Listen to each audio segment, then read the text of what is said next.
ஃபர்லான தொழுகைக்கு முன்னாடி பின்னாடி உள்ள சுன்னத்துகள் குர்ஆன் சுன்னா அடிப்படையில் எண்ணிக்கைகள் எத்தனை? ஃபர்லான 5 நேர தொழுகைகளுக்கு உள்ள முன்பின் சுன்னத்துக்கள். இப்போ இந்த சுன்னத்துக்களை பொறுத்தவரையிலே அஸ்ஸுனன் அர்-ரவாத்திப், அஸ்ஸுனன் அர்-ரவாத்திப், அன்-நஃபில் அல்-முகய்யத், அன்-நஃபில் அல்-முத்லக் இப்படி வரும். இப்போ சுனன் அர்-ரவாத்திப்னு சொன்னால் தொடர்ச்சியாக நாம் தொழக்கூடிய தொழுகை. அதே மாதிரி சுனன் ரவாத்திபும் இருக்கிறது, ராத்திபத்தான சுன்னத். அது மாதிரி சுன்னா பொதுவான சுன்னாண்டும் இருக்கிறது. அப்ப இதுல ரசூல் ஸல்லல்லாஹு அலைஹி வஸல்லம் சொன்னாங்க, உம்மு ஹபீபா ரலியல்லாஹு அன்ஹா ரிவாயத் முஸ்லிம்ல வருது, யார் 12 ரக்காத் தொழுகிறார், மன் ஸல்லா லில்லாஹி தஸ்ர ரக்காத்தன் புனிய லஹு பைத்துன் ஃபில் ஜன்னah, அதாவது யார் 12 ரக்காத் தொழுது வருகிறாரோ அவருக்கு சொர்க்கத்தில் ஒரு மாளிகை கட்டப்படும். இது ஒரு ஹதீஸ். அது மாதிரி இது 12 ரக்காத் உம்மு ஹபீபா ரலியல்லாஹு அன்ஹாவுடைய ரிவாயத். அதே மாதிரி அப்துல்லாஹ் இப்னு உமர் ரலியல்லாஹு அன்ஹு ரிவாயத் புகாரில முஸ்லிம்ல வருது 10 ரக்காத். அப்ப இந்த 12 ரக்காத் தான் சுனனுர் ரவாத்திப், சுனனுர் ரவாத்திப். அதுல பாருங்க, இப்ப நம்ம ஃபஜ்ருக்கு முன்னாடி 2 ரக்காத், 2 இதை நல்லா ஞாபகம் வச்சுக்கணும். ஃபஜ்ருக்கு முன்னாடி 2, துஹருக்கு முன்னாடி 4, பின்னாடி 2. இப்ப அப்துல்லாஹ் இப்னு உமர் ரலியல்லாஹு அன்ஹு ரிவாயத்துல வருது 2, முன்னுக்கு 2 பின்னுக்கு 2. உம்மு ஹபீபா ரலியல்லாஹு அன்ஹா ரிவாயத்துல முன்னுக்கு 4 பின்னுக்கு 2, எதுவும் ரெண்டுமே சரி, சரிதானே? ரெண்டுமே சரியான ஹதீஸ் தான். அப்ப எத்தனை வருது? 4 + 6, ஃபஜ்ருக்கு முன்னுக்கு 2 8, மக்ரிபுக்கு பின்னுக்கு 2, இஷாக்கு பின்னுக்கு 2. அப்ப 10 12 ரக்காத் வருது. புரியுதா? இதுதான் சுனனுர் ரவாத்திப். இதான் தெளிவாக சொல்லப்பட்ட அந்த 12 ரக்காத். இந்த 12 ரக்காத் உம்மு ஹபீபா ரலியல்லாஹு அன்ஹா ரிவாயத் முஸ்லிம்ல வருது. அதை விவரமாக தெளிவிக்கிற ரிவாயத், தெளிவாக இப்படி சொல்ற ரிவாயத் வந்து திர்மிதில வருது, சரியான ஹதீஸ். இப்ப இது ஒரு விஷயம். இப்ப இது அல்லாம தொழுறாங்களே, இதுக்கு என்ன சட்டம் இருக்கிறது? உதாரணமாக ஒரு ஹதீஸ் வருது அப்படின்னா, மன் ஸல்லா அர்பஅன் قبل الظهر واربعا بعدها, துஹருக்கு முன்னால 4 ரக்காத். இப்போ நான் சொன்னது வந்து ரவாத்திபான சுன்னத்துக்கள், அதை நல்லா ஞாபகம் வச்சுக்கணும். அதை தொழுது வந்த வளமையாக அவருக்கு சொர்க்கத்துல மாளிகை கிடைக்கும் என்ற ஹதீஸ். அது உம்மு ஹபீபா ரலியல்லாஹு அன்ஹா ரிவாயத் முஸ்லிம் வருது, அப்துல்லாஹ் இப்னு உமர் ரலியல்லாஹு அன்ஹு ரிவாயத் புகாரி முஸ்லிம் வருது. அதுதான் சுனனுர் ரவாத்திப், ரசூலுல்லாஹி ஸல்லல்லாஹு அலைஹி வஸல்லம் தொடர்ச்சியாக விடாம செய்து வந்தது. அது அல்லாம ஏனைய சுன்னத்துக்களை பத்தி பார்க்கின்ற பொழுது, இப்ப வந்து மன் ஸல்லா அர்பஅன் قبل الظهر واربعا بعدها, துஹருக்கு முன்னாடி 4 ரக்காத் பின்னாடி 4 ரக்காத் தொழுற ஹதீஸ். இது அப்துல்லாஹ் இப்னு உமர் ரலியல்லாஹு அன்ஹு ரிவாயத் வருது, அலி இப்னு அபி தாலிப் ரலியல்லாஹு அன்ஹு ரிவாயத் வருது, அப்துல்லாஹ் இப்னு உமர் திர்மிதில வருது. இந்த ஹதீஸ் மஅலூல் ஹதீஸ் வந்து லைஃபான ஹதீஸ். இந்த ஹதீஸ் வந்து 4 முன்னுக்கு, துஹருக்கு முன்னுக்கு 4 பின்னுக்கு 4ங்கிறது. அப்ப சஹீஹான ஹதீஸ்ல முன்னுக்கு 4 பின்னுக்கு 2 வருது. அந்த பின்னுக்கு 2 கூட்டுறது இருக்குதே, நரகம், அதாவது துஹருக்கு முன்னாடி 4 பின்னாடி 4 தொழுதால் அவருக்கு நரகம் ஹராமாக்கப்படும் என்று வரக்கூடிய ஹதீஸ், ஹதீஸ் லைஃப்.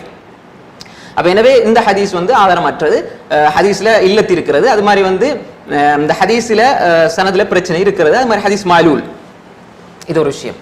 அதே மாதிரி இப்ப துஹருடைய இதை பார்த்தாச்சு. ரெண்டாவது அஸ்ர், அஸ்ருக்கு முன்னாடி உள்ள தொழுகை ரஹிமல்லாஹு இம்ரான் ஸல்லா قبل العصر 4, அதாவது அஸ்ர், அதாவது ரஹிமல்லாஹு இம்ரான், ஒரு மனிதருக்கு அல்லாஹ் தஆலா ரஹ்மத் செய்வானாக, ஸல்லா قبل العصر 4, அஸ்ருக்கு முன்னால் 4 ரக்காத் தொழுகிறது மனிதருக்கு.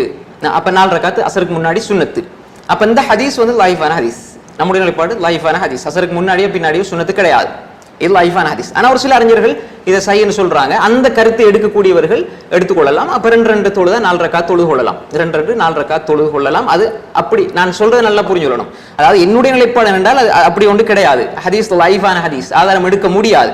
ஒருவேளை மாற்று அறிஞர்களுடைய கருத்தை எடுப்பதாக இருந்தால், அவங்க சஹீஹ்னு சொல்லியிருக்கிறாங்க அறிஞர்கள், அந்த அடிப்படையில் தொழுவதாக இருந்தால் 2 தொழுது கொள்ளலாம். அப்ப அந்த ஹதீஸை வச்சு அஸ்ருக்கு முன்னாடி 2 ரக்காத் தொழுது கொள்ளலாம். ஆனால் என்னுடைய அல்லாஹ் ஆலம், என்னுடைய கருத்து அந்த ஹதீஸ் வந்து லைஃபான ஹதீஸ். அஸ்ருக்கு முன்னாடியும் இல்ல பின்னாடியும் சுன்னத்து இல்ல. ரசூல் ஸல்லல்லாஹு அலைஹி வஸல்லம் பின்னாடி தொடர்ந்து தொழுது வந்தாங்க, விடையிலன்னு வரக்கூடிய ரசூல் ஸல்லல்லாஹு அலைஹி வஸல்லம் உடைய ஹுசூஸ் ஹாசியத்து நபி ஸல்லல்லாஹு அலைஹி வஸல்லம் மாத்திரம் உரித்தான ஒரு ஒரு கடமை என்பது ஒரு சுன்னா என்பதாக நான் புரிந்து கொள்ள வேண்டும். அதே மாதிரி ரசூல் ஸல்லல்லாஹு அலைஹி வஸல்லம் 2 ரக்காத் தொழுதாங்க. உம்மு ஸலமா ரலியல்லாஹு அன்ஹா கேட்டாங்க, அது எந்த ரக்காத், எந்த தொழுகை என்று சொன்ன பொழுது, அந்த வஃத் அப்துல் கைஸ் வந்த பொழுது ரசூல் ஸல்லல்லாஹு அலைஹி வஸல்லம் துஹருடைய பின் சுன்னத் தொழுகை, அதை அவர்கள் அஸ்ருக்கு பின்னாடி தொழுதாங்க. அந்த ரிவாயத் சஹீஹான ஹதீஸ். அப்ப என்ன அப்படித்தான் நம்ம புரிஞ்சு கொள்ள வேண்டும், அஸ்ருக்கு பின்னாடி சுன்னத் என்பது கிடையாது. இது ஒரு விஷயம். அடுத்ததாக இப்ப மக்ரிப், மக்ரிபுக்கு முன்னாடி அப்துல்லா அல் முஸனி ரலியல்லாஹு அன்ஹு ரிவாயத் வருது, அது எப்படின்னு சொன்னால் ரசூல் ஸல்லல்லாஹு அலைஹி சொன்னாங்க சல்லு கபிலல் மக்ரிபி சல்லு கபிலல் மக்ரிப் சல்லு கபிலல் மூணாவது சொல்லும்போது மக்ரிபுக்கு முன்னால் 2 ரக்காத் நீங்க தொழுது கொள்ளுங்க, மக்ரிபுக்கு முன்னால தொழுது கொள்ளுங்க, மக்ரிபுக்கு முன்னால தொழுது கொள்ளுங்கன்னு சொன்னாங்க ஸல்லல்லாஹு அலைஹி வஸல்லம். லிமன் ஷா அண்டு கடைசியா சொன்னாங்க. அப்படின்னா விரும்பியவருக்கு என்று வருகின்ற பொழுது இப்ப இந்த லிமன் ஷா அண்டு வந்து இருப்பதனால மக்ரிபுக்கு முன்னால் 2 ரக்காத் சுன்னத் இருக்கிறது. ஆனா சுனன் ராத்திபா அல்ல, பொதுவான சுன்னா. அதுதானே பொதுவான சுன்னா.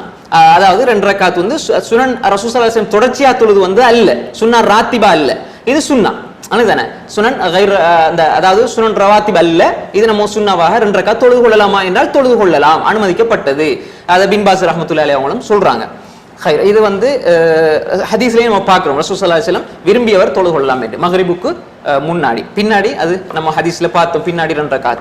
அது மாதிரி இஷாக்கு முன்னால அது பொதுவாக ஹதீஸ்ல வரையில, ஆனால் அப்துல்லாஹ் இப்னு முகஃபல் ரலியல்லாஹு அன்ஹு ரிவாயத் பைன குல்லி அதானைனி ஸலா, அதானுக்கும் இகாமத்துக்கும் இடையில தொழுகை இருக்கிறது, 2 ரக்காத் இருக்கிறது. எந்த அடிப்படையில் தான் 2 ரக்காத் வந்து இல்லாத தொழுகை, அசருக்கு முன்னாடி 2, அது மாதிரி இல்லாத தொழுகைகள் இருக்குது, சொல்லப்படாத அந்த 12 ரக்காத் அடங்காத தொழுகைகளை அந்த 2 ரக்காத் தொழுகின்றார்கள். இந்த ஹதீஸ் அது சஹீஹ் ஹதீஸ், அப்துல்லாஹ் இப்னு முகஃபல் ரலியல்லாஹு அன்ஹு ரிவாயத் புகாரில வருது.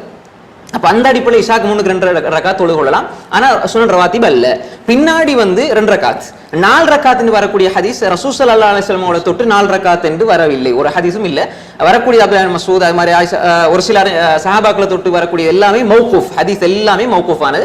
ரசூலுல்லாஹி ஸல்லல்லாஹு அலைஹி வஸல்லம் தொட்டு எந்த ஒரு சஹீஹான செய்தியும் இஷாக்கு பின்னாடி தொழுகிற 4 ரக்காத்துல வரவில்லை. அது மாதிரி ஃபஜ்ருக்கு முன்னாடி நம்ம பார்த்ததுதான், அதுக்கு பின்னாடி வந்து தொழுகை வந்து கிடையாது.